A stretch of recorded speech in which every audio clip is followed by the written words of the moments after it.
Assalamualaikum class. Here we are going to discuss an example, right? Graph theory में जितनी भी चीज़ें हम लोगों ने डेफिनेशन थ्योरम जो भी पढ़ा है, अब हम लोग वो सारे थ्योरम को इस्तेमाल करते हुए, डेफिनेशंस को इस्तेमाल करते हुए इन क्वेश्चंस के आंसर देने की कोशिश करेंगे इस प्रिसाइज ग्राफ के लिए। सही, सबसे पहले लेबलिंग से स्टार्ट करते हैं। हमारे पास वर्टेक्स को लेबलिंग दे देते हैं। Number 1 V1, right, V2। सबसे सेफ तरीका वर्टेक्स 1 2 3 करके होता है। अगर आप लोग चाहो तो अल्फ़ाबेट्स का भी इस्तेमाल कर ले सकते हो। नॉर्मली हम वर्टिसेस के लिए कैपिटल अल्फ़ाबेट का इस्तेमाल करते हैं। V5 and then V6। सो मेरे पास वर्टिसेस की लेबलिंग हो गई। Next we are going to label the edges. Start with let's say E1, E2, E3, E4, E5, E6, E7, E8, E9, E10। मैं कोई प्रिसाइज तरीके से लेबल नहीं कर रही, आप भी जिस तरह मर्जी चाहो लेबलिंग कर सकते हो, it's up to you, right. So मेरे पास ग्राफ है और मैंने उस पर लेबलिंग कर ली है। जितने भी आई थिंक एजेस थे वो सारे ही लेबल हो गए हैं। होप सो कोई नहीं रहता। सही, ओके जी। नेक्स्ट चीज़ जो हम लोगों के पास हमारे पास पहला क्वेश्चन सॉल्व हो गया। सो लेबलिंग करने वाला, राइट। नेक्स्ट पोर्शन जो है वो है हमारे पास number of vertices and edges देने हैं। सिंपली 6 वर्टिस है हमारे पास और एजेस का काउंट कहाँ तक जा रहा था। यहाँ पे मैंने एक मिस्टेक की हुई है, अगर तुम लोग देख सको। E11 को 2 दफ़ा यूज़ किया हुआ है। सो मैं इस मिस्टेक को करेक्ट करते हुए इसको 12 कर लेती हूँ।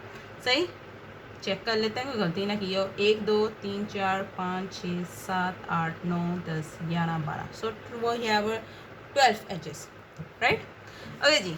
नेक्स्ट क्वेश्चन है कि is this a graph is a simple graph और a multi graph. Last time हमने डेफिनेशन पढ़ी थी, ऐसा ग्राफ जिसमें कोई मल्टी एज और लूप ना हो हमारे पास सिंपल ग्राफ कहलाता है। लेकिन यहाँ पे क्योंकि तुम्हें लूप्स नज़र आ रहे हैं, मल्टी एजेस भी नज़र आ रहे हैं हमें, सही। सो ये सिंपल ग्राफ नहीं है, और अगर ये सिंपल ग्राफ नहीं है तो ये हमारे पास मल्टी ग्राफ है। सही। अगला क्वेश्चन है number of loops. Very good, simply 1 2 3। So हमारे पास 3 लूप्स हैं।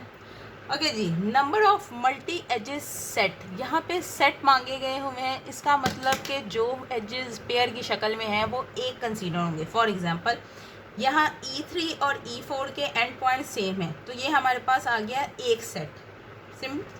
सिंपली ये हमारे पास आ गया दूसरा सेट, राइट। सो हमारे पास number of multi edges set जो है वो 2 है। अगर नंबर ऑफ मल्टी एजेस पूछे जाते तो वो 4 थे, लेकिन सेट पूछे गए हैं तो 2 है। एक हमारे पास सेट है, आगे लिख भी देती हूँ, E3 E4 का। E3 इसमें कॉमा नहीं डालते, डैश डाल देते हैं। E3 E4 का सेट है, और एक मेरे पास सेट है E9 E10 का। सही। सो हमारे पास प्रिसाइज आंसर आ गया। ओके जी।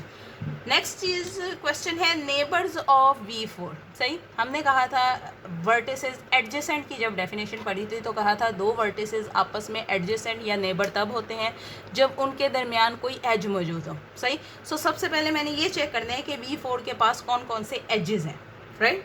अब V4 के पास एज है एक E11, E8, E9 और E10, और इन सारों के जो दूसरे एंड पे जो वर्टेक्स हैं वो बेसिकली V4 के नेबर हैं। सही। सो E10 और E9 का जो वर्टेक्स है वो है V2,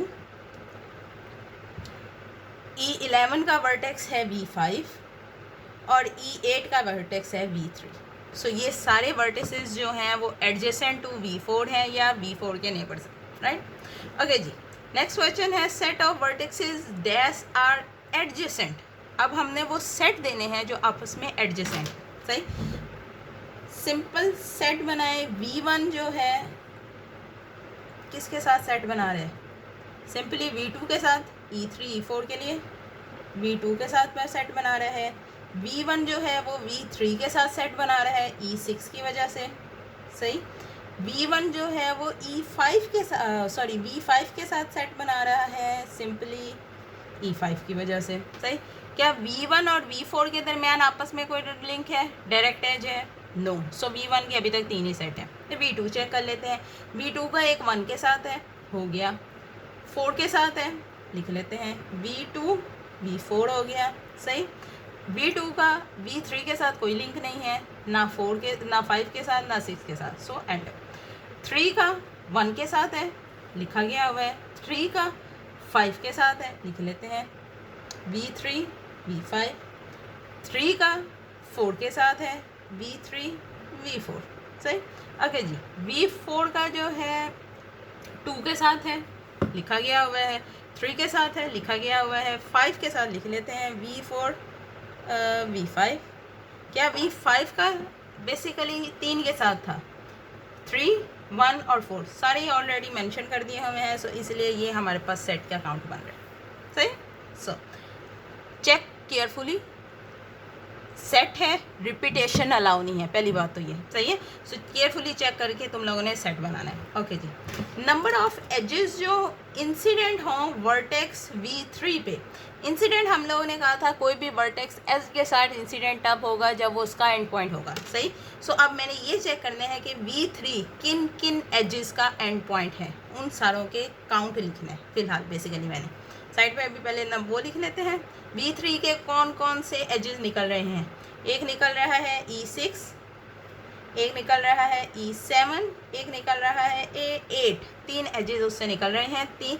और क्योंकि नंबर देना है तो बेसिकली आंसर इज 3, सही। नंबर देना था, ये मैंने अपनी आसानी के लिए यहाँ लिखा हुआ था। ओके जी, number of edges that are not incident on V2। ऐसे एजेस लिखने हैं जो V2 से इंसिडेंट ना हो। सो सबसे पहले मुझे ये चेक कर लेना चाहिए कि V2 से इंसिडेंट कौन कौन से हैं, ठीक। सो V2 से हमारे पास E2, E3, E4 काउंट कर लेते हैं। 1, 2, 3, 4, 5। बेसिकली V2 में से कनेक्टेड कौन कौन से हैं, 2, 3, 4, 9, 10, 5 हैं, सही। सो मैं ये कह सकती हूँ कि टोटल 12 में से अगर मैं 5 माइनस कर दूँ तो मुझे उनका नंबर का काउंट पता चल जाएगा जो इससे इंसिडेंट नहीं है। अगर इंसिडेंट पूछा गया होता तो वो 5 थे, नॉट लिखा हुआ है तो वो 7 है, ठीक। ओके जी, degree of each vertex. Degree अगर मैं चेक करना चाहूँ यहाँ पे लिखने की बजाय मैं यहीं पे मेंशन कर दूँगी। सो प्रिसाइजली एक चीज़, पहले कौन कौन से एज निकल रहे हैं, 1, 2, 3, 4 और लूप निकल रहा है एक 5। इनके लिए 4 और लूप के लिए हमने कहा था जो डिग्री है वो डबल कंसीडर होती है। तो इस वक्त V1 की जो डिग्री है वो 6 है ड्यू टू दिस लूप, ठीक। V2 देख लेते हैं, 1, 2, 3, 4 और फिर से loop, so basically it's equal to 6, ठीक। V3 की बात करते हैं, 1, 2, 3, 1, 2, 3, 4, 5, सॉरी 1, 2, 3। सो हमारे पास V3 की जो डिग्री है वो 3 है, सही। V4 की 1, 2, 3, 4 एंड V5 की हमारे पास 1, 2, 3 एंड 2 इसके 5। V6 में से कोई भी एज नहीं निकल रहा तो इस वक्त इसकी डिग्री जो है वो 0 है, सही। अब अगर मैं इनकी डिग्री का काउंट करना चाहूँ रफली, सो हमारे पास बन रहा है 6, 6, 3, 4, 5, 0। चेक कर लेते हैं, 12, 15, 19, 24, 24, 12 2s are 24। सो हमारे पास डिग्री थ्योरम यहाँ पे होल्ड कर रहा है, right. Okay, number of isolated vertex, ऐसा वर्टेक्स जिसमें से कोई एक्च कनेक्टेड ना हो, यहाँ पे सीधा सीधा नज़र आ रहा है V6। नंबर देना है तो 1 और अगर आंसर देना हो तो वो है V6, right. And points of edge E1। And point E1 जो है वो बेसिकली यहाँ पे लूप है और लूप का एक ही एंड पॉइंट होता है जो कि हमारे पास है V1। ओके जी, हमने ये बताना है कि ये ग्राफ जो है वो इन चारों में से कौन सा है। क्या ये एम्प्टी ग्राफ है? नहीं, क्योंकि इसमें वर्टेक्सेस और एजेस हैं। क्या ये ट्रिवियल ग्राफ है? नहीं, क्योंकि इसमें वर्टेक्सेस का जो तादाद है वो 1 से ज़्यादा है और एजेस भी हैं। क्या ये फाइनाइट है? यस, एजेस और वर्टिसेस की तादाद हमें पता है तो ये फाइनाइट है। और अगर ये फाइनाइट है तो डेफिनेटली इनफाइनाइट नहीं हो सकता। तो ये सारे ऑप्शन नहीं है, सिर्फ फाइनाइट वाला ऑप्शन है, सही। अगला question, E4 is adjacent to edge. E4 किस एज के साथ एडजेसेंट है वो बताना है। और हमने कहा था दो एजेस तब एडजेसेंट आपस में होते हैं जब उनके दरमियान कोई कॉमन एंड पॉइंट हो। सही, तो E4 सबसे पहले ढूंढते हैं, ये रहा। सही, E4 का कॉमन एंड पॉइंट जुड़ा हुआ है E3 से। अब यहाँ पे नंबर नहीं लिखा हुआ तो मैं डायरेक्ट ये लिखते हैं। एक तो सबसे पहले E1 से जुड़ा हुआ है, E1 का V1 है और इसका भी E1 से जुड़ा हुआ है, E2 से भी जुड़ा हुआ है। सही, E3 से भी जुड़ा हुआ है। ओके जी, क्या E4 से E4 के बारे में तो बात हो रही है। E5 से जुड़ा हुआ है, यस, V1 की वजह से E5 भी आ गया। क्या E6 से जुड़ा हुआ है, अगेन यस, V1 की वजह से E6 भी आ गया। E7 से जुड़ा हुआ है, नहीं, देख लो यहाँ पे E4 और E7 के दरमियान कोई भी वर्टेक्स कॉमन नहीं है, तो वो E7 से नहीं जुड़ा हुआ। अगेन, क्या E8 से जुड़ा हुआ है, अगेन आंसर इज़ नो।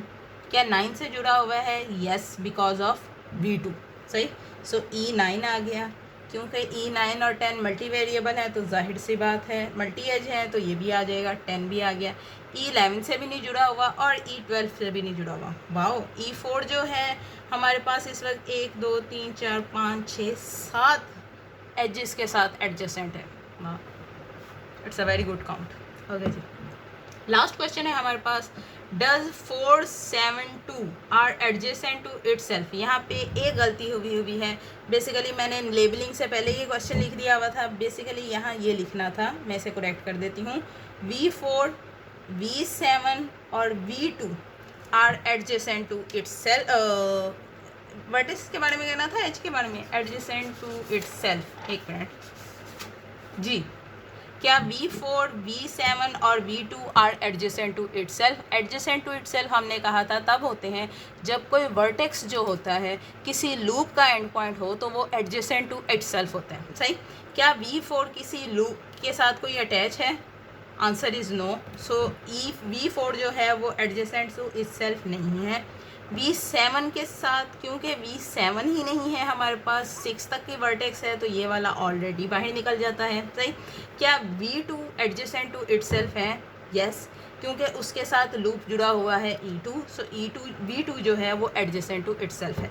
ठीक, सो अगर आपको पेपर पॉइंट ऑफ व्यू से भी कोई इशू है तो पेपर में भी कुछ इसी तरह के क्वेश्चंस होंगे जिसमें ग्राफ से रिलेटेड तुम लोगों को इस तरह के आंसर्स देने होंगे। सही, एटलीस्ट 10 मार्क्स का एक आध क्वेश्चन तो होगा इस तरह से। सो उसके लिए इस क्वेश्चन को समझना बहुत ज़रूरी है। So please be concentrate. Thank you, good luck, अल्लाह हाफिज़।